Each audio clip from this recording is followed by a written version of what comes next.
and then I realised I was on fire, and I was like, oh.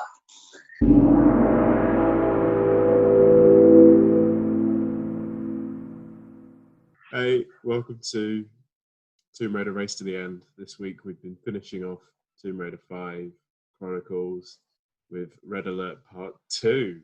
Yes! Yes, Part 2. Split the level in two, and I'm glad we did. It was quite enjoyable, and I would have hated this if we just tried to power through last week. Yeah, so we picked too much doing it in 2 sessions for me. I needed it to be 3, I think. Yeah, we picked up where we left off, which was after the rope swing across the stairwell, and we get to a quite vertical room, and there was a guy there that just kept killing me. I kind of found out that he was pressing a button on the wall to bring down a turret, and I just could not kill him until I heard about a strats. I was naturally cautious because I heard him in my sort of crawl approach through the vent. After doing a flip out and almost killing myself by falling down, the next time I sorted it out, I did a flip out to the side. I just sniped him on the head. It was sweet. Yeah, so thanks for the tip, and I followed suit shortly after. We made our way to the elevator, and then there was 2 SWAT team people just smashing through the ceiling, coming down on like a rope, swinging in, and I like that bit. That was quite cool. yeah, like you're in a Mission Impossible type film. I did not like the next bit though, where I knew what I had to do and I just couldn't do it. I was stuck in that room for a while. I had decided you couldn't swing on these ropes because I had tried getting on them from loads of different places, but not the one where you can apparently jump and grab it. You have to do it from the furthest step, the highest step, not the one where it's just in front of it. You can't grab it from there for some reason. And then you swing yourself up. Where to? So you go up to the kind of vent. You did get a kind of cutscene, not cutscene, but you know where the camera turns and points at something. You did get one of those to show you where you had to go, which did help, but the rope should have been easier to attach onto. Then the 2 baddies come out there and you have to shoot one in the vent and one behind you, so that was a bit sneaky because the first time the guy from behind was just pummeling me with lead until I realised. Then it was onto a boss. Cyborg, I think he's known as, and I don't know about you, but I didn't have time for this section.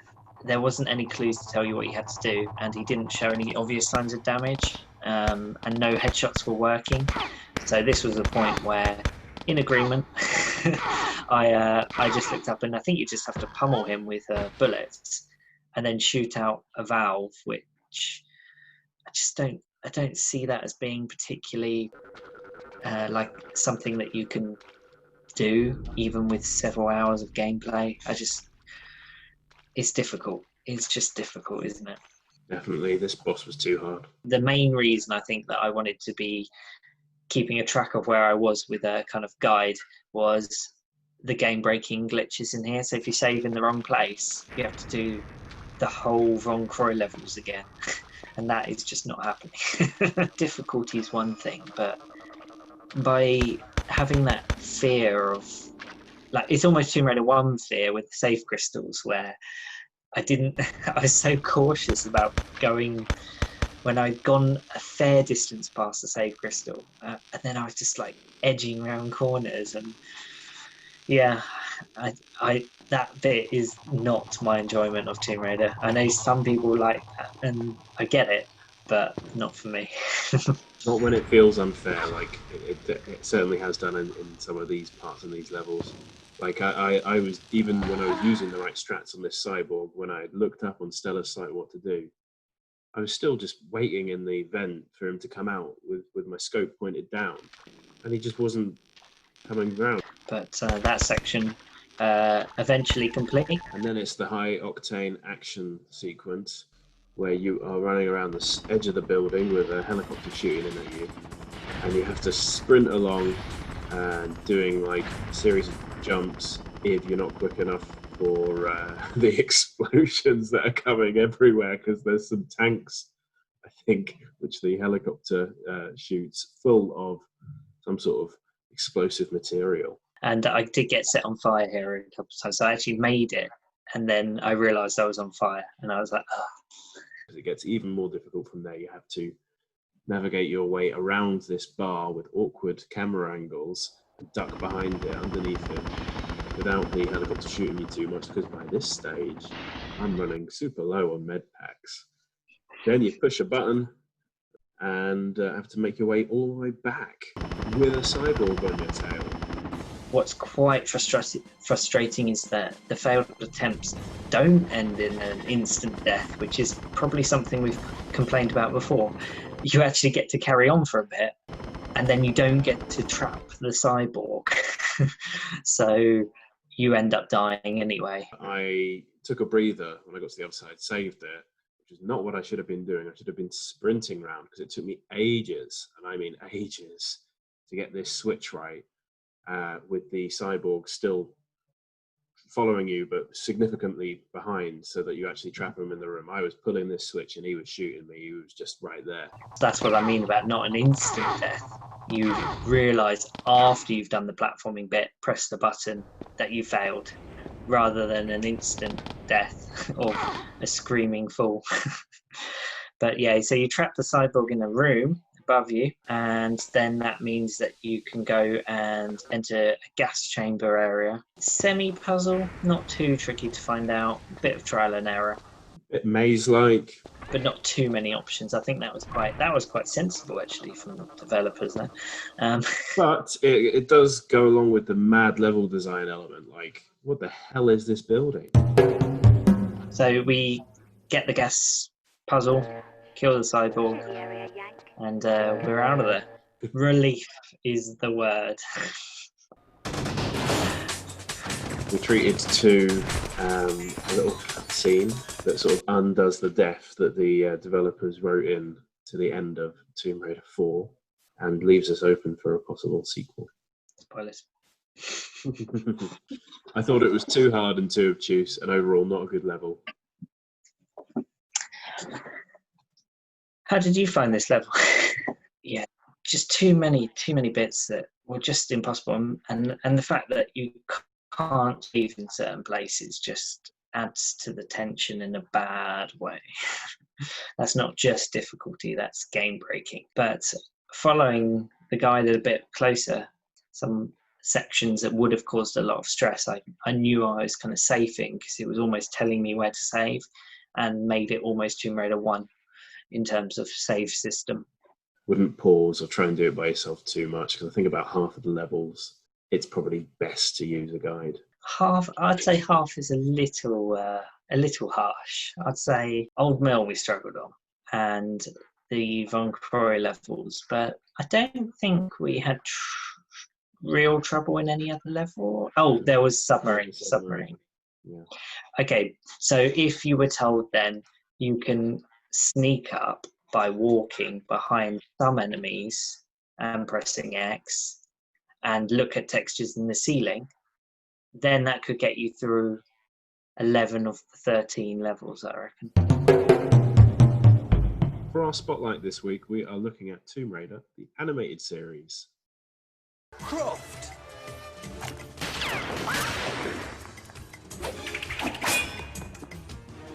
Thank you, gentlemen. I've long fancied the Scarlet Scarab. Cheers. It's that tomb robber Lara Croft! Dispose of her!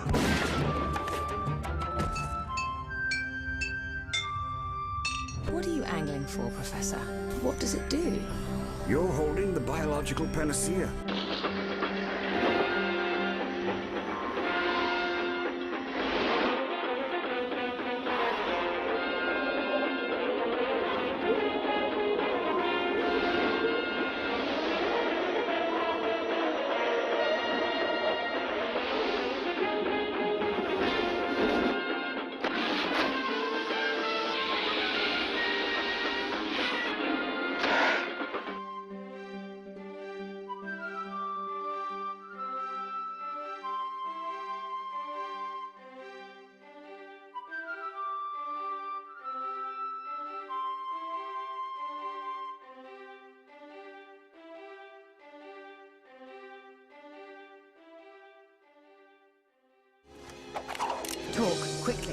I saw it from the start.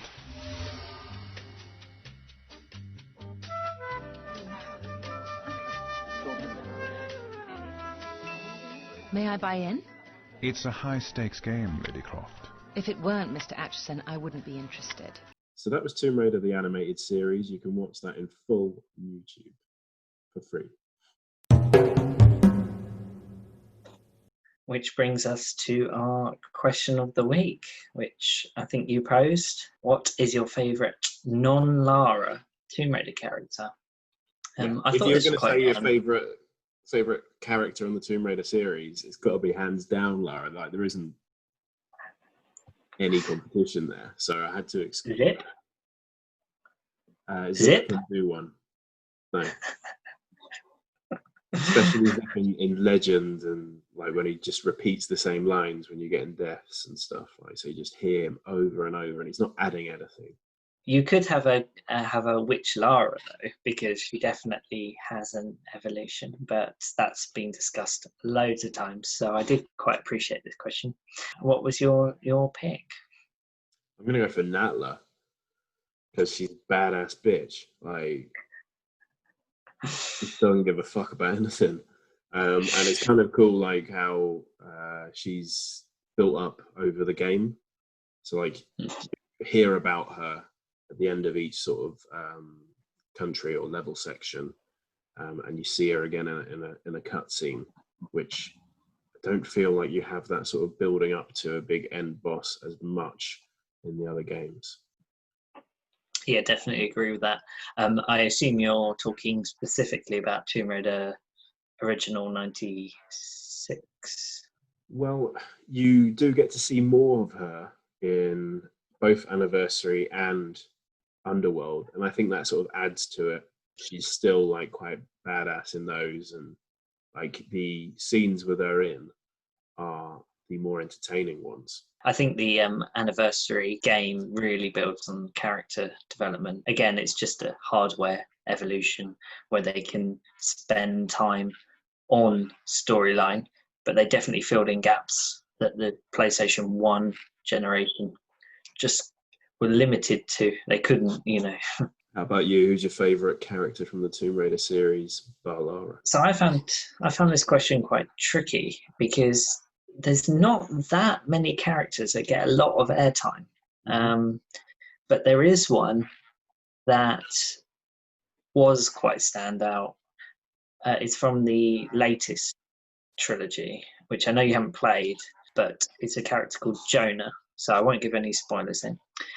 He first appears in Tomb Raider 2013. He's the ship's cook, and he's involved in the ship crash that starts the game, ending her up on this island, Japanese island.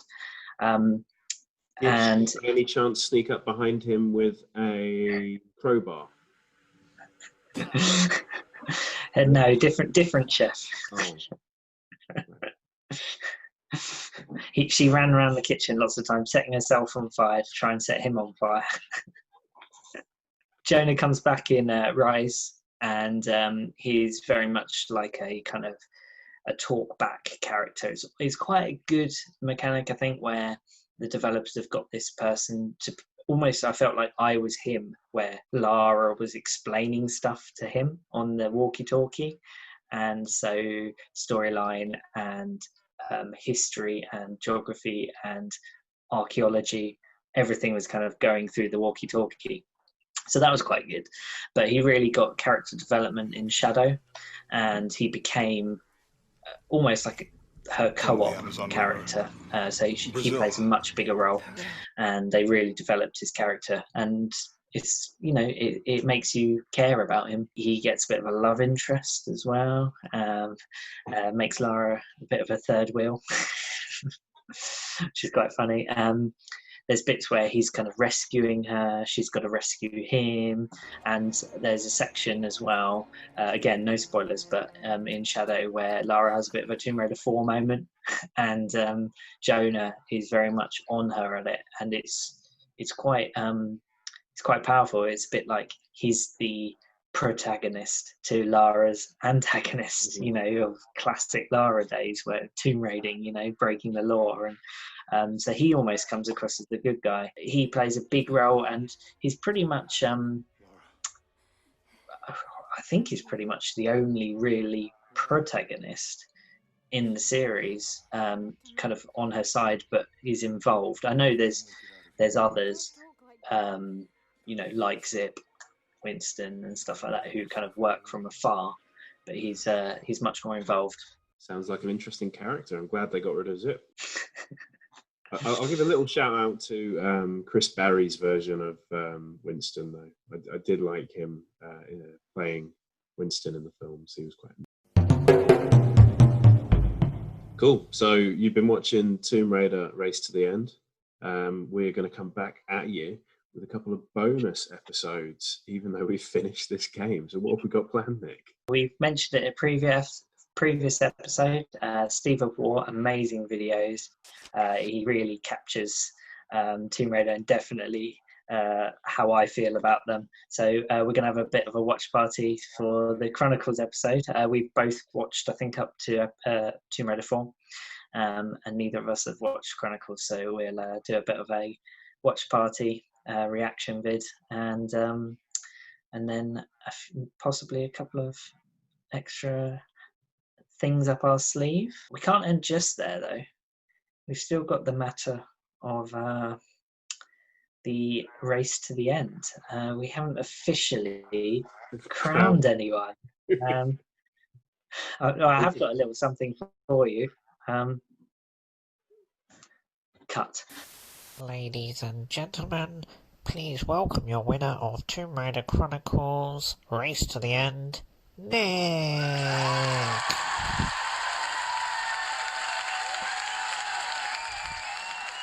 Will you all please be upstanding for the Tomb Raider anthem?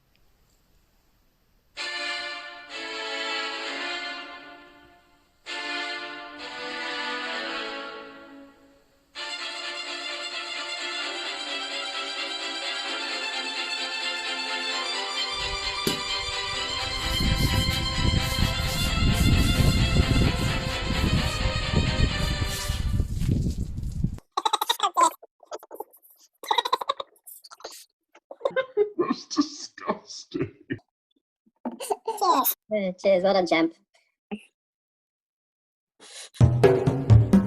So that is Race to the End. I'd recommend this to look. I'd be interested to watch other people do this, to be honest. I think follow our rules, and you'd have a better time with it. Definitely a fun thing to do. And we'll pick up other challenges in the future, I'm sure. Do you want to, right, this is the series finale now. So your good sign-offs. You've had 13 practices. Let's hear your final Race to the End sign-off. This was Tomb Raider Race to the End. We've been playing through Tomb Raider Chronicles. Thank you very much, Nick, for joining me, my main man and champion of the series. We will be back in the next couple of weeks doing a couple of bonus episodes. So look forward to those. Thank you and good night.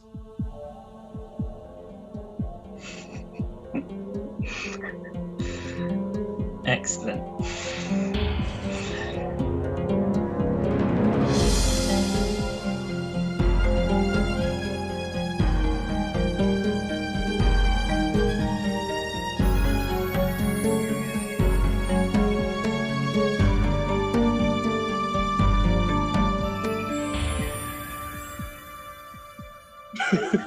Hi. Hello. Take 5. Take 12.